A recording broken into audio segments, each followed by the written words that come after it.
Well, hello everybody and welcome to Jeff's Baking Blog. Today I'm going to make some roasted red pepper focaccia. Now focaccia is just about my favourite bread and it's so easy to make that I love it. And this is just going to be a very simple focaccia with some roasted red pepper on the top, with a little bit of dried rosemary on the top as well, and I'm going to put a little bit of grated parmesan on, but that's entirely optional. The rosemary is optional as well, but the star is going to be the focaccia with the roasted red pepper. So I'll go straight on to the ingredients, and for this I have 600 grams, which is 4 cups based on scooping packed flour into a 250 milliliter cup of bread flour.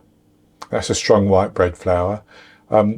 Now you could use all-purpose flour, you could use plain flour, but the extra gluten or the higher protein level means more gluten in bread flour in the UK, so that's what I'm going to use.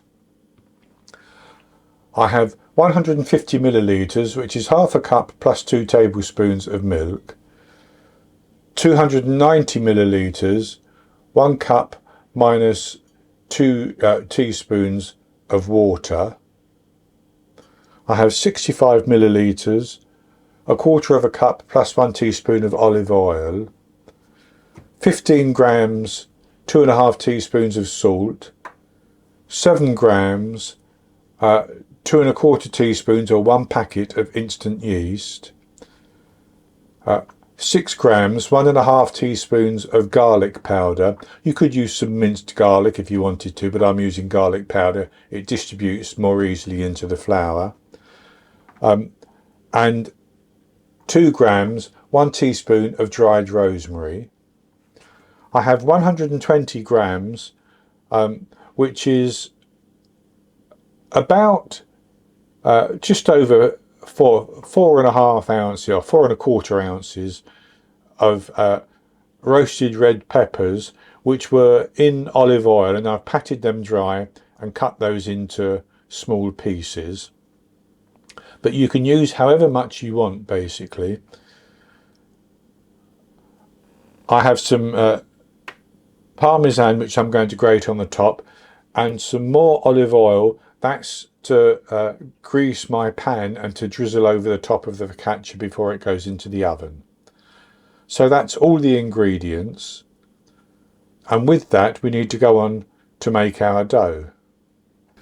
And as I start to make the dough, I realise that I forgot to mention one particular ingredient, and that is 20 grams, which is about 1.5 teaspoons of caster sugar.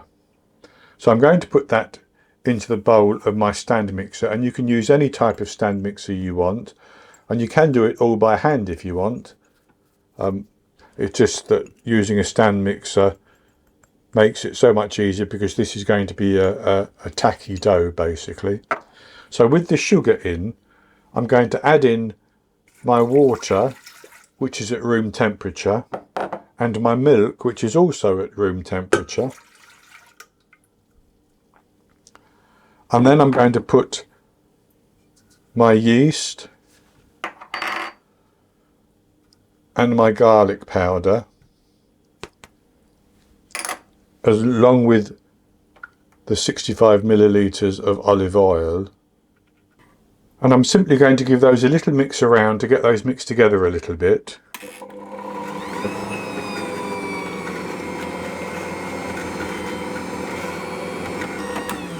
And that's good enough like that. I'm just going to drain the jug that had the milk in. There's a few drops there. And then I'm going to put in about half of the flour. I'm just going to do this by eye basically, because the other half is going to go in very quickly as well. And with that half of the flour in, I'm going to sprinkle my salt over and give that a little mix around.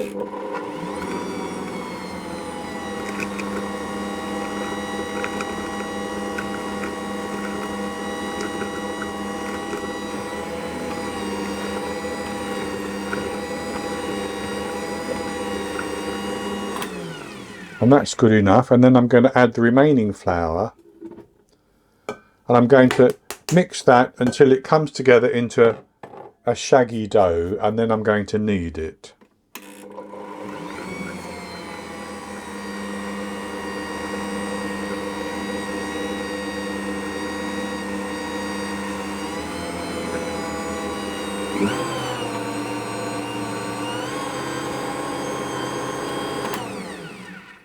And in a matter of a few seconds, that's become quite shaggy.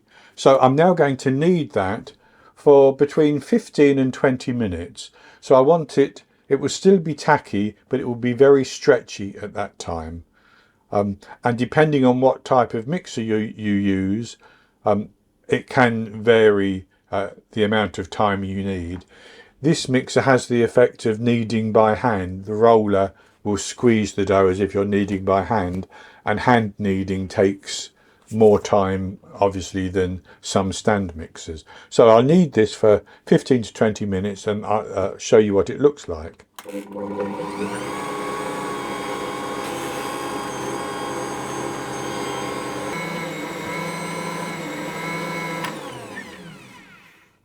So I've let that knead for about 18 minutes, and it's still very, very tacky, as you can see, but it should also be very stretchy. So I'm going to turn that out onto a floured surface, and then I'll show you just how stretchy it is.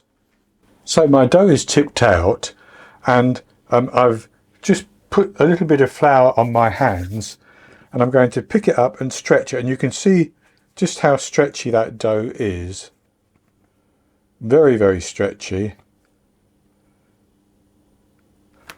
And I'm going to form that into a ball.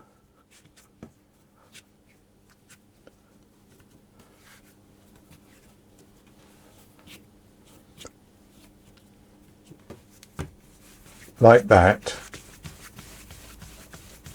And I brush off the excess flour. I don't need to be adding too much flour in.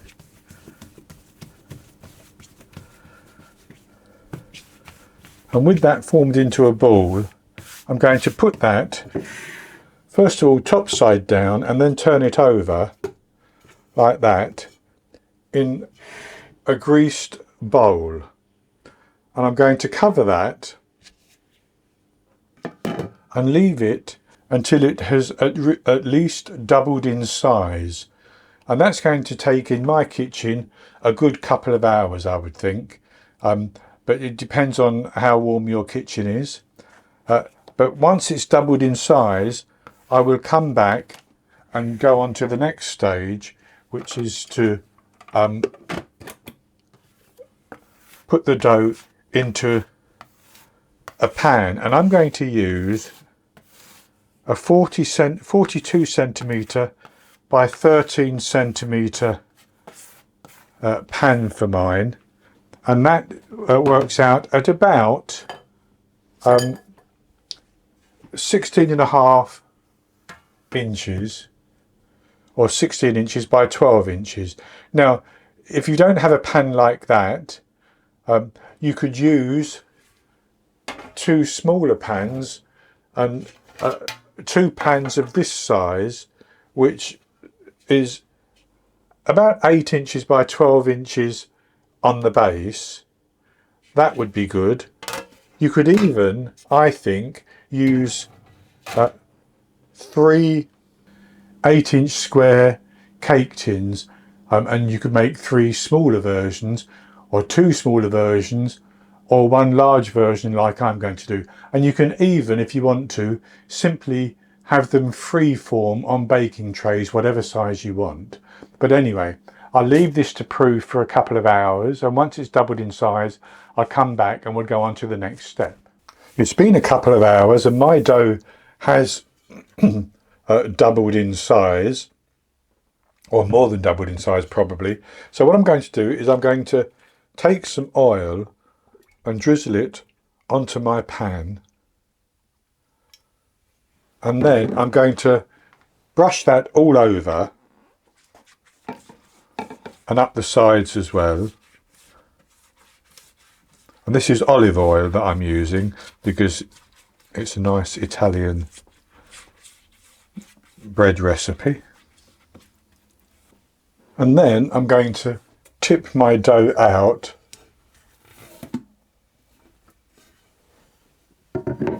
onto the tray, and I'm going to press it down so that it fills the tray. Now the dough, as you can see, is likely to shrink back, so I'm going to take my time. I'm going to do it a little bit, then I'm going to leave it to rest for about 5 minutes,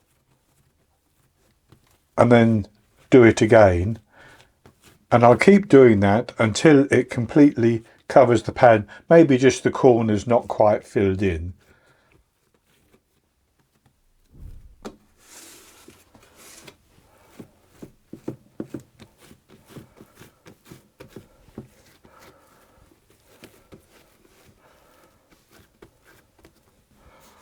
So I'm going to leave that, and then I'll come back in 5 minutes and do it again.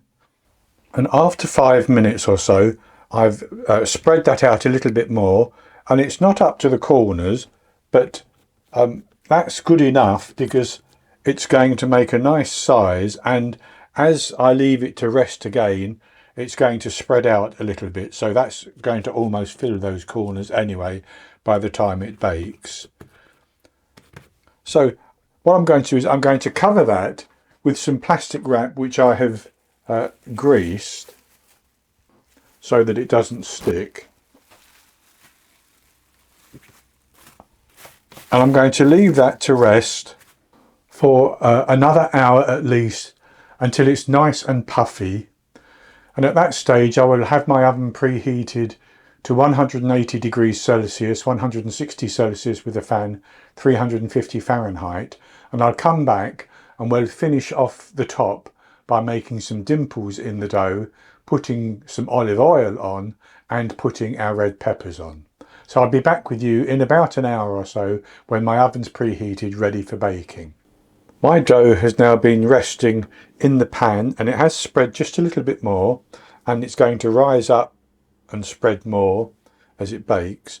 So with that like that, I'm simply going to put a little bit of oil onto my fingers.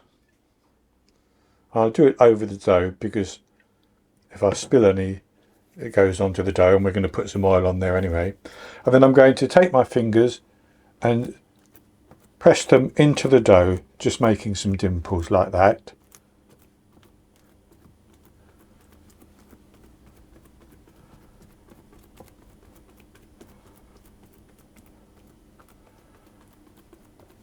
That's good.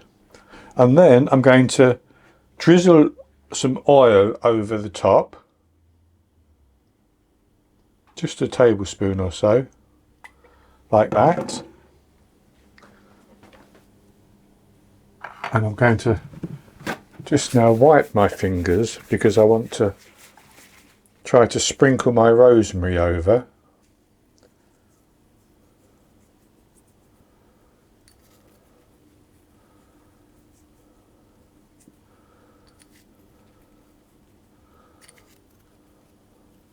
Like that. Then I'll take my red peppers, I'm going to dot those over as well, and you can push them in a little bit. And as I said, you can use as much or as little red pepper as you want, basically. And that's good enough like that, fairly random. I'm just going to press that down a little bit. And then another optional item is a little bit of grated or shredded parmesan. Or you could use pecorino.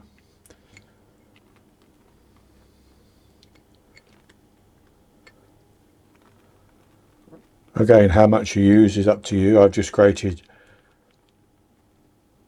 a little bit.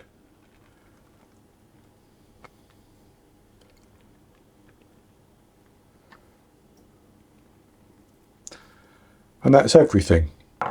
So then I'm going to put that into the oven and I'm going to bake it for 35 to 40 minutes. It should rise up quite nicely and it should colour nicely on the top. And then after 35 to 40 minutes, when it's baked through, I take it out of the oven and put it onto a rack and allow it to cool completely. Then I'll come back and show you the results and we'll have a taste. I baked the roasted red pepper focaccia for 40 minutes. It rose up quite nicely and browned nicely on the top. So I took it out of the oven and put it onto a wire rack and left it to cool completely. So now I've cut some pieces and I can show you what it looks like. So it has a wonderfully airy texture, as focaccia tends to do, as you can see. And it's wonderful, and it's lovely and soft as well. So I'll have a taste of this piece.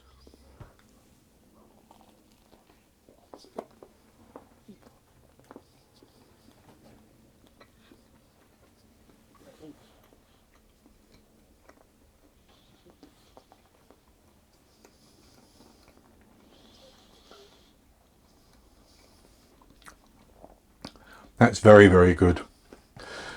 It has a wonderful flavour in the bread, with that garlic powder that I used.